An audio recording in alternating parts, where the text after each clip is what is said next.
प्यारे साथियों, आप सभी का स्वागत करता हूं अपने एमआरएस स्टडी परिवार में। तो हम लोग जो है एटीट्यूड के बारे में जो है डिस्कस कर रहे थे। एटीट्यूड में अब हम लोग अलग अलग टाइप्स ऑफ एटीट्यूड के बारे में डिस्कस करेंगे। कंपोनेंट के बारे में हम लोगों ने डिस्कस किया, कॉग्निटिव, अफेक्टिव और बिहेवियरल कंपोनेंट। उसमें अलग अलग चीज़ें जो है इन्वॉल्वमेंट होती थी। अब एटीट्यूड के बारे में बात किया जाए तो एटीट्यूड जो है सबसे पहला टाइप्स है पॉजिटिव एटीट्यूड। पॉजिटिव एटीट्यूड में आपका जो माइंडसेट होता है वो पॉजिटिव होता है और आप पॉजिटिव सोचते हैं। चाहे चाहे आपको ये साथ कुछ भी हो जाए, कैसा भी सिचुएशन आ जाए, आप हमेशा अपने आप को पॉजिटिव ही बताइएगा कि हाँ हम पॉजिटिव हैं। मतलब कितना भी मतलब एक अपने अंदर जो है एक कॉन्फिडेंस आना है ना, हमेशा हैप्पी रहना, एक फ्लैक्सिबल वो जो है काम करना और रिलिएबल होना कि नहीं, ज़्यादा टेंशन नहीं लेना है, बी पॉजिटिव, हर काम करेंगे, हर काम पूरा हमारा होगा। निगेटिव एटीट्यूड में कोई भी कितना भी अच्छा काम हो जाए, अगर 2 काम कर रहे हैं उसमें अगर एक काम थोड़ा सा गलत हो गया तो आप बस यही कर देंगे, यार ये तो हमसे काम हो ही नहीं रहा है, हमारा क्या होगा।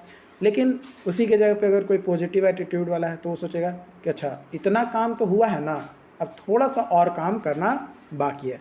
तो चाहे पॉजिटिव एटीट्यूड हो या निगेटिव एटीट्यूड हो, ये आपके सोच के ऊपर जो है निर्भर करता है।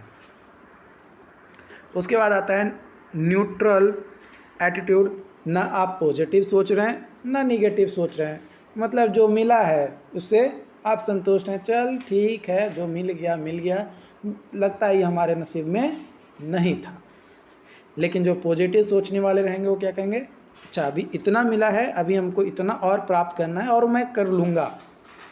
और निगेटिव एटीट्यूड वाला, यार इतना ही कम क्यों हमको मिला, हमको और ज़्यादा मिलता तो अच्छा रहता, और अच्छा करने की कोशिश नहीं कर रहा है, बट जो मिला उसमें भी बुराई खोज रहा है कि भाई हमको इतना ही कम क्यों दिया गया। ओके, उसके बाद आता है सिंकन एटीट्यूड। सिंकन एटीट्यूड जो है ये कॉम्प्लिकेटेड टाइप्स होता है एटीट्यूड का, जिसमें एक कांस्टेंट स्टेट ऑफ जो है निगेटिविटी और एग्रेसिवनेस को जो है देखने को मिलता है। मतलब कोई ज़्यादा एग्रेसिव होकर जो है निगेटिव थिंकिंग कर रहा है तो वो जो है हमारा सिंकन एटीट्यूड में कहलाता है। इम्पोर्टेंस की बात किया जाए एटीट्यूड का किसी भी ऑर्गेनाइजेशन में या वर्क प्लेस में, तो ये देखो पॉजिटिव एटीट्यूड है तो प्रोफेशनल लाइफ को आपको क्या करेगा, अच्छा बनाएगा। लेकिन अगर आपका निगेटिव एटीट्यूड है तो आपके प्रोफेशनल लाइफ को मेनली क्या करेगा, बर्बाद कर देगा। आप कितना भी पढ़े लिखे हो, कितना भी आप इंटेलिजेंट हो, लेकिन आपका एटीट्यूड निगेटिव है तो आप चले जाओगे इस दुनिया से। मतलब आपको कोई काम नहीं देने वाला है, आपको कोई पूछने वाला नहीं है। क्यों नहीं पूछेगा, क्योंकि अगर आप पॉजिटिव एटीट्यूड्स के साथ अगर किसी ऑर्गेनाइजेशन में काम करते हो तो ऑर्गेनाइजेशन को जो है प्रोडक्टिवली जो है बेनिफिट्स होंगे, उसकी प्रोडक्टिविटी में इंक्रीमेंट देखने को मिलेगा।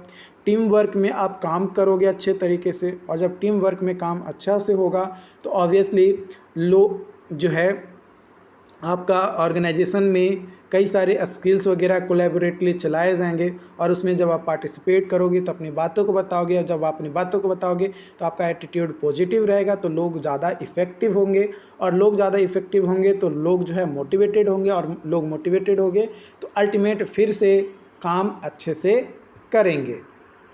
इसके अलावा फोकस्ड भी रहेंगे। अगर आप मोटिवेटेड रहोगे तभी, अगर मोटिवेटेड नहीं रहोगे तो आप हमेशा मिस्टेक करोगे, और मिस्टेक करोगे तो भाई काम खराब होगा, काम खराब होगा तो कंपनी को लॉस होगा, और कंपनी को लॉस होगा तो वो आपको फायर कर देगा, यानी निकाल देगा अपने ऑर्गेनाइजेशन से, कहेगा कि बाबू मेरे पास तुम्हारे लिए कोई जगह नहीं है, तुम अपना कहीं और जगह खोज लो। ठीक है, कई सारे टिप्स हैं जिसकी मदद से आप जो है पॉजिटिव आउटलुक्स आपको जो है देखने को मिल जाएंगे। पहला है आपका कि आपको जो है हमेशा जो भी चीज़ें आप सीखो उसको हमेशा रिवाइज़ करते रहो, है ना। और जब भी आपको लगे कि हमारे अंदर ये चीज़ें गलत हो रही है और हम उसको जो है चेंज कर सकते हैं तो उसको चेंज करने की कोशिश करो। यानी अपने आप को पहचानो, और उसमें अगर कुछ सुधार करना है तो सुधार करो। हमेशा खुश रहो, है ना, चिल मारते रहो, और जो भी इन लोग आपसे बात करते हैं उनसे अच्छे से बात करो, किसी के साथ निगेटिवली बात मत करो, है ना। आपका जो कंपनी है यानी आपका जो फ्रेंड सर्कल हो वो ऐसा फ्रेंड सर्कल बनाओ जो आपको सोचने में पे मजबूर करे और आपकी हर बातों को सुने, और अगर उसमें कोई गलतियां हैं तो उसको करेक्ट करें। ये ना कि आप वैसे दोस्त बना लिए जो हमेशा आपकी बुराई ही कर रहा है, तो आप तो मोटिवेटेड नहीं रहोगे, आप हमेशा डीमोटिवेटेड रहोगे। यानी आपको दोस्त ऐसे भी बनाने हैं जो जब टाइम लगे या जब उसको लगे कि इसको मोटिवेट करना चाहिए तो मोटिवेट करे, जब लगे कि इसका बुराई करना चाहिए तो बुराई करे। माने ऑल इन वन जो है आपका होना चाहिए, यानी आपका जो कंपनी होना चाहिए, यानी आपका जो इन्वायरमेंट होना चाहिए, जिस इन्वायरमेंट में आप काम करना चाहते हो वो पॉजिटिव थिंकिंग वाला होना चाहिए। विश्वास को भी अगर आप चाहो तो चेंज कर सकते हो। आपका थिंकिंग जो है पॉजिटिव होना चाहिए, अगर पॉजिटिव थिंकिंग रहेगा तभी जो है आपका एटीट्यूड भी जो है बेटर हो पाएगा। जॉब सेटिस्फैक्शन के बारे में मैंने ऑलरेडी बता दिया कि जो आपका परसेप्शंस या किसी वर्कर्स का एक परसेप्शन और फीलिंग कि वो जॉब को लेकर क्या सोचता है ऑर्गेनाइजेशन के बारे में, उसी को जो है जॉब सेटिस्फैक्शन जो है कहा जाता है। इस पर डिटेल जो है आपका लिखा गया है। इम्पॉर्टेंस बात किया जाए जॉब सेटिस्फैक्शन का तो सबसे पहला low turnover, high productivity, increased customer satisfaction, employee absenteeism, help to earn higher revenue, satisfy employee tends to handle pressures. तो ये इम्पॉर्टेंस होते हैं जॉब सेटिस्फैक्शंस के, जो कि अगर जॉब सेटिस्फैक्शन आपके पास है तो पर्सन का जो एटीट्यूड्स होंगे और जो बिलीफ होंगे वो भी उसके बिहेवियर के ऊपर जो है क्या करेगा, एक इफ़ेक्ट डालेगा।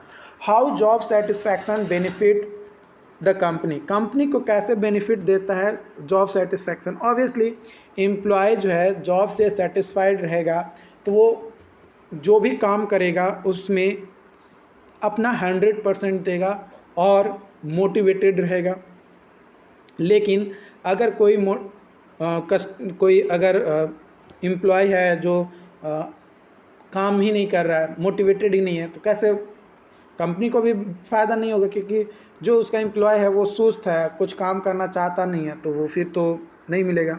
तो high job satisfaction gives high productivity, less employee turnover, reduce absentees, है ना, reduce level of unionizations, reduce number of accidents.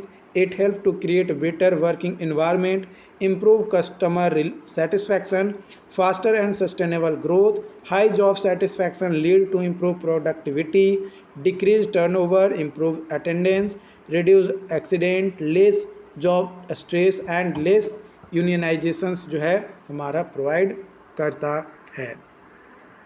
कई सारे फैक्टर्स हैं जिसके बेसिस पे जो जॉब सेटिस्फैक्शंस लेवल हैं वो अफेक्ट होते हैं, जैसे working environment, fair policies and practice, caring organisation, appreciation, pay, age, promotion, feel of belongings, initiation and leadership, feel of being loved, safety and security, challenges, responsibilities, creativity in job, personal interest and hobbies, respect from co-workers, relationship with supervisors, feedback, flexibility, nature of work, इन सभी के basis पे जो हमारा job satisfaction level हैं वो क्या होता है, अफेक्ट करता है। अलग अलग केसेस में अलग अलग तरीके से जो है अफेक्टेड होता है। थियोरीज ऑफ जॉब सेटिस्फैक्शन की बात किया जाए तो जो सेटिस्फैक्शन है ये साइकोलॉजिकल फैक्टर्स जो है हमारा होता है, जो कि क्वांटिफाई होता है बट एक्सप्रेस नहीं किए जाते हैं, है ना। बात किया जाए common and prominent job satisfaction theories का तो है Maslow's need hierarchy theory, Herzberg motivator hygiene theory, job characteristics model, dispositional approach, way of measuring job satisfaction, the most appropriate approaches the measuring job satisfaction of employee, single globe rating, summation score, job diagnostic survey, job satisfaction index, job satisfaction survey, Minnesota satisfaction questionnaire, job satisfaction relative and expectation. यहाँ पे बोला क्या जा रहा है, देखो theory तो मैंने बता दिया कि कौन कौन से थ्योरी हैं, तो ये यहाँ पे जो है थ्योरी है। लेकिन कोई भी व्यक्ति या कोई भी एम्प्लॉय कब सेटिस्फाई होगा, उसके लिए कई तरीके से जो है आप सर्वे या फीडबैक जो है ले सकते हैं, ताकि किसी के बारे में आप बता सके कि हाँ ये व्यक्ति इस तरीके से जो है जॉब को लेकर सेटिस्फाई है।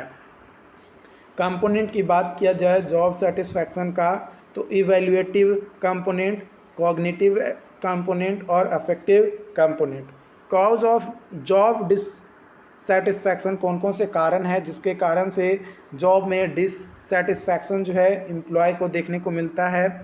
जो है अनपेड है ना, सॉरी अंडर पेड, मतलब सैलरी जो है कम दिया जाना, limited career growth, lack of interest, poor management, unsupportive boss, lack of meaningful work, opportunities for growth and incentives for meaningful work, work and life balance. Effect of low job satisfaction, क्या effect होता है low job satisfaction का? Job stress, high employee turnover rates, lack of productivity, profit और customer retention. ये जो है effect होते हैं। अगर किसी का जॉब सेटिस्फैक्शन कम है तो बहुत ज़्यादा जॉब को लेकर वो सोचेगा कि यार जो हम काम कर रहे हैं वो अच्छा नहीं है, मैंने पढ़ाई किया है इंजीनियरिंग का, जॉब कर रहा हूँ एगो कपड़ा बेचने का, है ना, या फिर ठेला लगा कर चाय बेच रहा हूँ और मैंने इंजीनियरिंग किया है, तो वो जॉब को लेकर बहुत ज़्यादा क्या करेगा, टेंशन लेगा। उसके अलावा जब वो टेंशन लेगा तो ऑब्वियसली उसके पास जो है लोग काम करना नहीं चाहेंगे, या फिर उसके पास कोई कस्टमर नहीं आएगा, क्योंकि वो कुछ काम ही नहीं कर रहा है तो उसके पास कस्टमर क्यों आएगा। एक दिन काम कर रहा है, 2 दिन सो रहा है, क्यों? क्योंकि टेंशन लिए हुए है कि भाई हम जो काम कर रहे हैं वो एकदम बेकार काम है, इस तरीके की चीज़ें। या फिर प्रॉफिट, मान लो कि वो सोचने लगा कि यार मुझे तो प्रॉफिट हो ही नहीं रहा है तो हम काम क्यों करें, नहीं करेंगे। तो इस तरीके की चीज़ें कई सारे थिंकिंग होती है अगर लो जॉब सेटिस्फैक्शंस किसी भी एम्प्लॉय के अंदर है तब। आई होप कि ये मॉड्यूल आपको, जो मॉड्यूल 4 था ऑर्गेनाइजेशनल बिहेवियर, ये आपको समझ में आया हो। और अगला जो मॉड्यूल है मॉड्यूल 5, जिसमें जो है हम लोग लीडरशिप के बारे में डिस्कस करेंगे, वो अगली सेशन में डिस्कस करेंगे। अगर फिर भी कोई डाउट्स आता है तो आप हमें चैट बॉक्स में ज़रूर बताएं, और अगर कोई डाउट्स नहीं है तो अगला वीडियोज़ आप जो है स्टार्ट कर सकते हैं। Thank you so much.